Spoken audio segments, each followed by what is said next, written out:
Baik, kesempatan pagi hari ini kita akan memasuki mata kuliah pertemuan kelima terkait implementasi manajemen pendidikan dan tenaga pendidikan, bahwa manajemen pendidikan tenaga pendidikan adalah salah satu komponen dalam sekolah. Ada komponen-komponen sekolah, ada tenaga pendidikan, ada pembiayaan, ada peserta didik dan segala macamnya. Nah, di kesempatan ini diharapkan di akhir mata kuliah ini akan mahasiswa mampu membuat deskripsi implementasi manajemen pendidikan di tingkat satuan pendidikan, di mana perlu dipahami kembali bahwa konsep manajemen pendidikan dan tenaga pendidikan ini adalah memiliki peran strategis terutama dalam upaya membentuk watak bangsa melalui pengembangan kepribadian mahasiswa tentunya.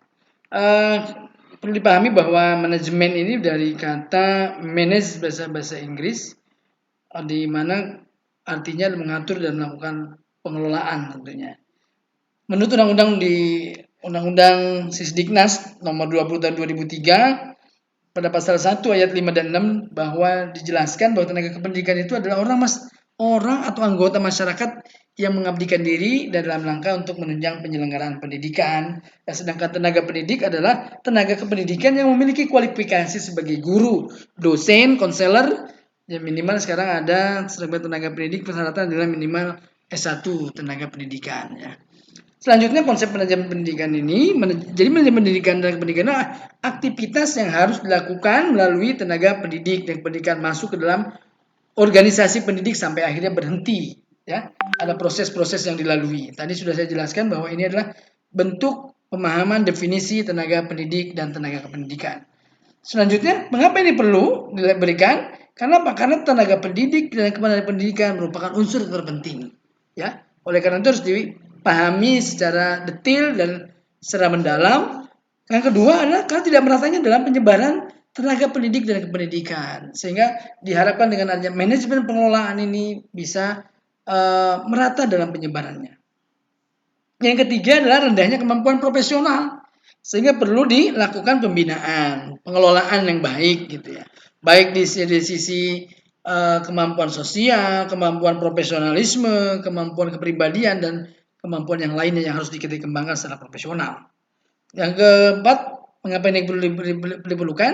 Kurangnya kemampuan wawasan iptek, ilmu pengetahuan teknologi ini harus diberikan, apalagi di era 4.0 bahwa semua itu berbasis Internet of Things. Tugas dan fungsi tenaga pendidik bahwa di dalam Undang-Undang 20 tahun 2003 dijelaskan bahwa itu ada di pasal 39. Tugas kependidikan melaksanakan administrasi, pengelolaan, pengawasan, pelayanan secara teknis dalam rangka apa? Menunjang proses belajar mengajar pada satuan pendidikan. Sedangkan pendidik itu sendiri bertugas untuk merencanakan dan melaksanakan proses pembelajaran, mulai pembuatan SAP, proses pembelajaran, menilai hasil pembelajaran, melakukan pembimbingan, proses pembelajaran, sampai dengan dia melakukan penelitian dan pengabdian masyarakat, terutama bagi pendidik pada perguruan tinggi. Secara khusus, tugas daripada tenaga pendidik, guru, dan dosen didasarkan pada Undang-Undang 14 tahun 2007 tentang guru dan dosen, bahwa dosen dan guru sebagai agen pembelajaran untuk meningkatkan mutu pendidikan nasional, mengembangkan iptek, seni, pengabdian pada masyarakat. Sedangkan di pasal 6 dalam Undang-Undang 14 tahun 2007 bahwa kedudukan guru dan dosen sebagai tenaga profesional dan apa? Melaksanakan sistem pendidikan untuk mewujudkan sistem pendidikan nasional, yaitu berkembang peserta didik agar menjadi manusia yang sehat, berilmu, kreatif, mandiri, dan demokratis dan bertanggung jawab. Ini adalah tugas dan fungsinya yang tadi sudah saya jabarkan, bahwa tujuan manajemen pendidikan dan kependidikan secara umum, satu, dalam rangka memungkinkan organisasi mendapatkan dan mempertahankan tenaga kerja yang cakap, yang dapat dipercaya dan memiliki motivasi. Yang kedua, tujuan ini adalah meningkatkan dan memperbaiki kapasitas yang dimiliki oleh pegawai. Ya. Yang ketiga, mengembangkan sistem kerja dengan kerja tinggi yang meliputi prosedur perekrutan dan seleksi yang ketat, sistem kompensasi dan insentif. Selanjutnya, mengembangkan praktik manajemen dengan komitmen tinggi, menyadari bahwa tenaga pendidik pendidikan merupakan stakeholder internal yang berharga serta membantu mengembangkan iklim kerjasama dan kepercayaan bersama. Ya. Diharapkan dalam konsep manajemen pendidikan itu mulai dengan planning, organizing, directing, and controlling, bahwa fungsi manajemen adalah dalam rangka proses menyelesaikan pekerjaan melalui orang lain, melalui apa? Meliputi apa? Perencanaan, perorganisasian, pengarahan, dan pengawasan dalam rangka mencapai tujuan. Tentunya dalam manajemen tenaga pendidikan ini kita mulai dari mana? Dari perencanaan, kebutuhan kita berapa.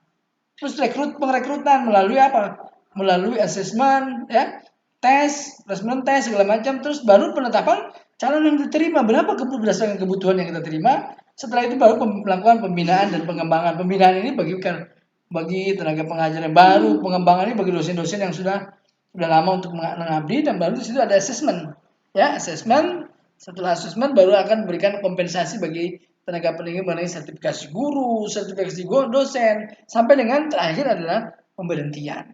Diharapkan ini adalah perencanaan itu mulai dari seleksi dengan ketat sesuai memiliki kemampuan, guru terutama minimal S1, dosen minimal S2, kebutuhannya sesuai dengan kebutuhan prodi. Nisbah dosen, nisbah guru, nisbah guru dan murid, nisbah dosen dan mahasiswa itu diperhatikan dalam perencanaan pegawai, ya, termasuk pengadaan pembinaan terutama dalam pegawai swasta, termasuk ini tercantum dalam Undang-Undang Tenaga Kerjaan, juga masuk di pasal 161 bahwa pemerintah melakukan pembinaan terhadap segala kegiatan berhubungan dengan tenaga kerjaan. Pembinaan dimaksud itu secara terpadu dan terkoordinasi.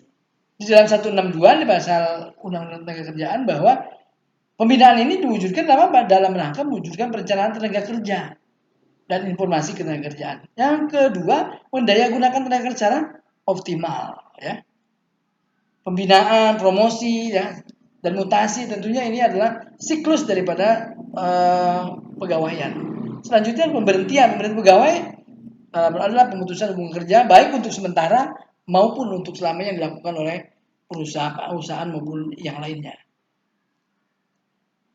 Kompensasi dan juga penilaian terhadap pegawai ini juga perlu supaya para karyawan memiliki motivasi, ya, motivasi yang tinggi dan memiliki kontribusi dan produktivitas yang tinggi.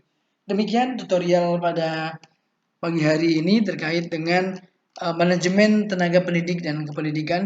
Diharapkan pada seluruh mahasiswa bertanya, yang belum paham silakan dialog melalui forum diskusi maupun yang lainnya.